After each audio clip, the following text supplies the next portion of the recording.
Hi everyone, this video is under fair use. It is for educational purposes only. I do not own the rights to this video. Alright, let's go look at... I want you guys to see a virtual map of the cave. I'm sorry, I'm so distraught over these poor kids. Hold on. Oh, Myron's live. Okay, hold on. Let me exactly type this in.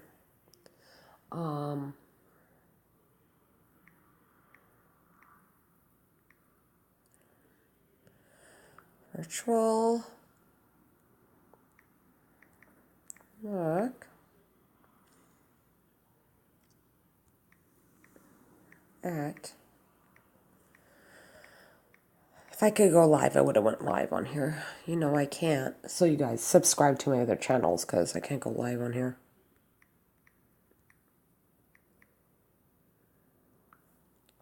A lot of people are allergic to the truth. You know what I mean? Not my fault. Okay, let's hope we find the video I'm looking for here. This is it. Okay, guys. I do not own the rights to this video. Hold on.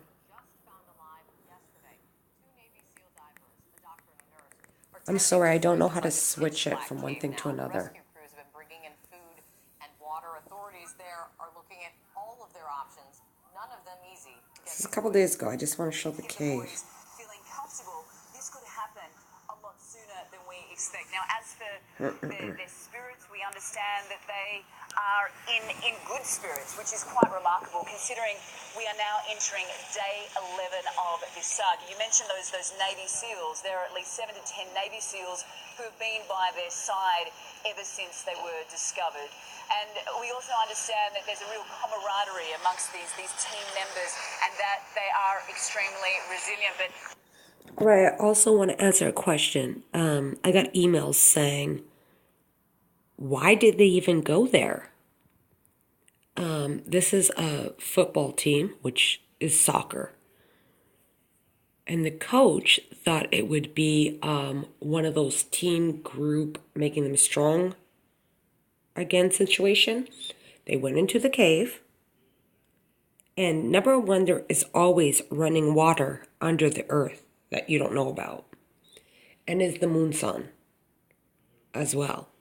So as they're going through this cave, water's coming behind them. So they just keep going and going and going and going. They hit a dead end.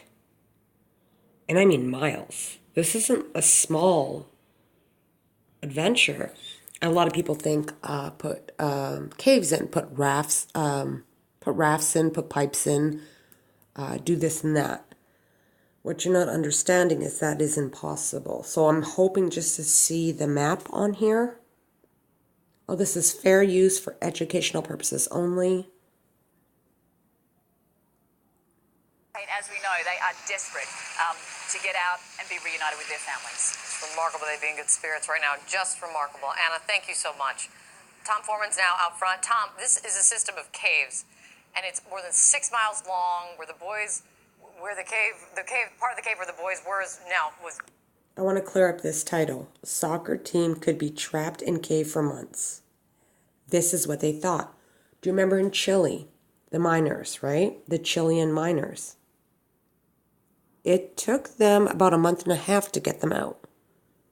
To get through that lime rock and safely get them out. They thought they had time. Problem is, this weekend, it's going, and they're a day ahead of us. This weekend, it is going to pour. And no matter what they can do, they're running out of oxygen. And no matter what they can do, there's no way they can keep up with that rain and stop that cave from flooding. I just want you guys to realize that. Again, I want to see the map. I'm sorry, you guys know how I am. I'm very passionate. My heart always goes out to people that are hurting. 1 mile in, more than a mile in. Explain what rescue workers are working against. They're working against darkness and cold and rushing water and time. Let's take a look at the structure of this mountain and the caves inside, what they have to deal with in terms of challenges there. This is where the boys went in. They're more than a mile into the mountainside, more than a half mile down, and there is, as far as we can tell, no really complete diagram of the inside of this cave, no really good map. But if we took a hypothetical cross-section, we can explain why the boys are trapped there and why it's so hard to get them out. Let's say they came in down here.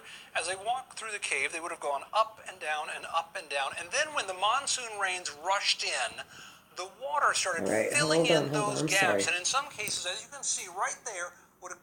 You see this dividend right here where they're saying? They had no clue how deep it ran.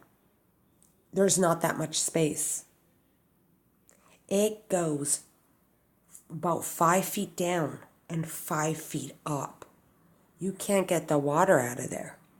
You can't. And when you look at the end of the cave to the beginning of the cave, and it's actually current water, like running water. It's not still water. Very musty, very dirty looking. Now, a diver,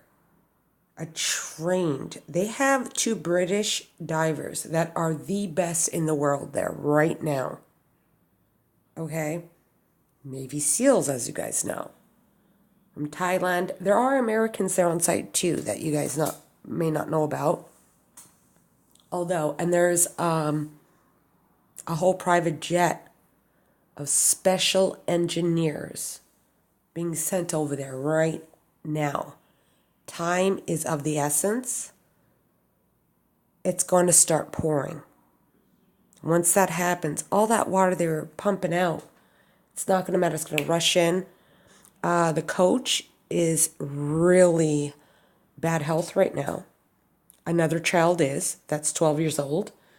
And there's an 11-year-old that has digestion disease right now, like real bad problems. Obviously, they're all malnourished. They can't swim. It would take these extreme divers can't even do this. So they can't really train these kids to do it. They can't. They can't. But this picture of the cave that they did, this right here, they had no clue how bad it was until they threw cameras in there. And it was the 2 British experienced cave divers that went in there and brought the cable line in there for video and all that. They're the ones who did that, so props to them. Yeah.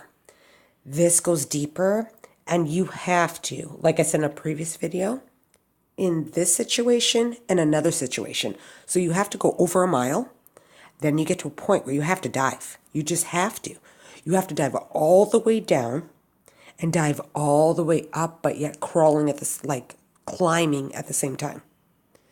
Also, then there's pivotants, there's points where you have to do elbow to stomach crawling. You cannot have any equipment on. You have to take the oxygen off. This is where they're at right now. Made it completely impassable. How many there are like this, we don't know. Are they as big as a house, big as a football field? We don't know. We just know the professional divers are taking quite a bit of time getting from here to there, and if they want to bring the boys back out that way, as Anna just mentioned, they face real challenges. First of all, some of these boys are unable to swim. So yes, a diver could tow someone through there, but he'd still have to be used to wearing a scuba mask and being underwater for perhaps quite a period of time. Some of this water is very murky. It's hard to see. There are heavy currents. There are cramped passageways, all of which complicate that process, and ultimately all of which could lead to panic, Kate, which could be dangerous for both the rescuer and the person being rescued. Absolutely. So what about the alternatives? Well, Anna mentioned a few possibilities there. They could take the model from the Chilean rescue of 2010. Remember when those miners were caught underneath the ground there? They bored into the mountainside and were able to reach them and bring some of them out that way. But remember, there were 3 different boreholes, and it took more than 2 months before these happy reunions. Those boreholes are drilling for weeks and weeks into the limestone rock. And you don't know if it's going to collapse on the people underneath. That's a risk. So them actually trying to do that, they have about 24 to 48 hours. And that's it. So that is not an option anymore. So please pray for them. Please, please, please, please. Everybody's thought of everything. You don't understand these kids. If you put on that mask, also, you see these oxygen masks that they want to do. It's the helmets. Because the masks aren't going to work with these kids. It's not going to work. The helmets, they don't even make children's size masks. They have to adjust it. And it has to suction to your face. Very important. You cannot panic. You cannot, and these children are going to panic. They're going to panic. Diving option is probably the worst option. So I'm hoping the helicopters up above can find a weak spot somewhere and drill them out. It's going to be hard, but it has to be a dense, weak spot. And we have to hope it doesn't collapse. You can't go in there using dynamite. It's very, very hard and difficult. And people, please tonight, tomorrow morning, pray for these 12 children and the coach, all the divers. These are all volunteers all over every country coming in. Please just pray for them.